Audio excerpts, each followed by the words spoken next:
la raison pour laquelle les questions d'éducation, de formation professionnelle, d'enseignement supérieur figurent au premier rang des politiques publiques de nos États.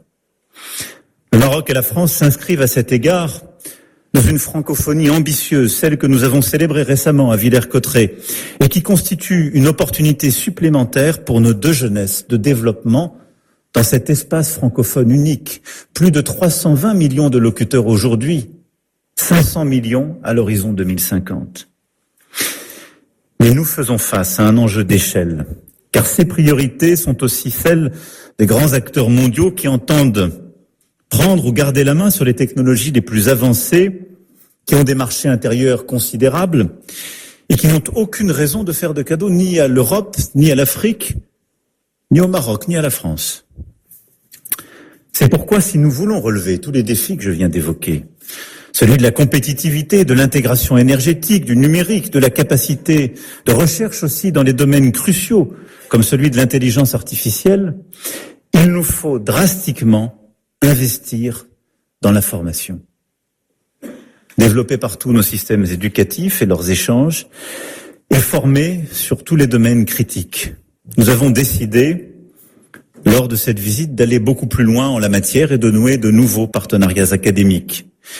Pour les métiers de l'industrie, de la santé, du numérique, mais aussi pour ceux de l'agriculture, indispensables à la sécurité alimentaire de nos pays et du continent.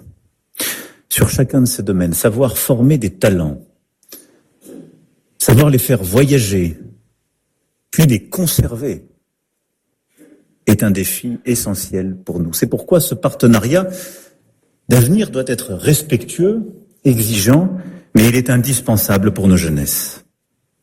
Dans le même temps, nous devons également jeter les bases d'une circulation naturelle des personnes afin de faire bien davantage ensemble en matière de recherche, de projets, de création d'entreprises, comme autant d'opportunités offertes à ces talents. Des initiatives bienvenues ont été prises ces derniers mois, notamment à l'intention des alumni marocains de l'enseignement supérieur français, qui reçoivent désormais automatiquement un visa de circulation. Et il nous faut continuer de viser plus haut, et je souhaite avec le Maroc faire une expérimentation pilote en la matière et permettre justement à ces derniers de nourrir les deux rives de leur intelligence et projets communs. L'histoire, la langue, les fondamentaux posés ensemble depuis des siècles constituent autant d'atouts pour réussir quelque chose de singulier qui puisse constituer une espérance pour les générations qui viennent. Car il nous faut être honnêtes avec nous-mêmes, si nous ne nous plaçons pas sur ce terrain, celui d'un cadre d'ambition assumé, attractif et maîtrisé pour notre jeunesse, nous subirons, l'un comme l'autre, les effets déstructurants des sirènes d'autres pays, de grands acteurs de l'économie mondiale qui viendront écrémer nos ressources, éroder notre intimité, essouffler notre partenariat en offrant à nos forces vives des perspectives que nous n'aurions pas su tracer. Ce que j'appelle de mes vœux, dans tous les domaines que je viens d'évoquer, c'est bien ce prochain livre de notre relation, pour reprendre les mots de Sa Majesté le Roi hier, qui n'hésite pas aussi à bousculer les acquis et les cadres classiques pour porter le plus d'ambition possible.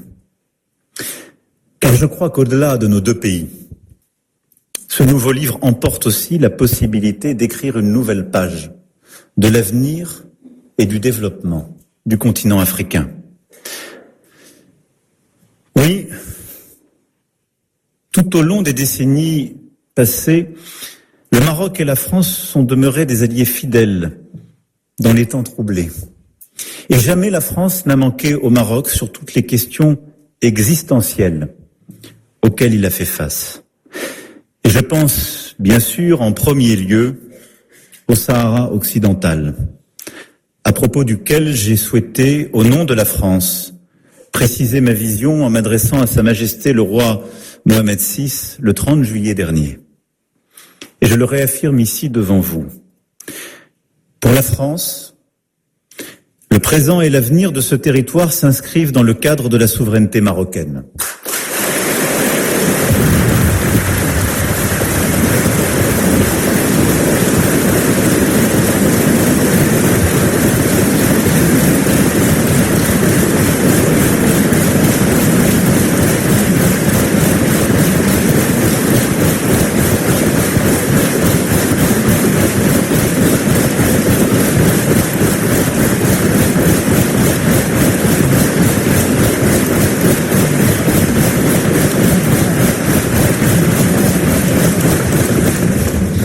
L'autonomie sous souveraineté marocaine est le cadre dans lequel cette question doit être résolue.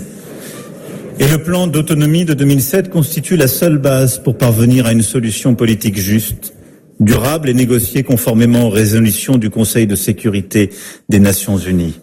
Oui, ancrée dans l'histoire, respectueuse des réalités et prometteuse pour l'avenir, cette position est celle que la France mettra en œuvre pour accompagner le Maroc dans les instances internationales.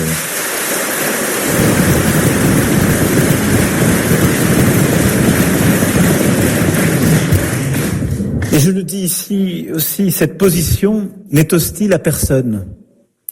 Elle permet d'ouvrir une nouvelle page entre nous, comme avec tous ceux qui veulent agir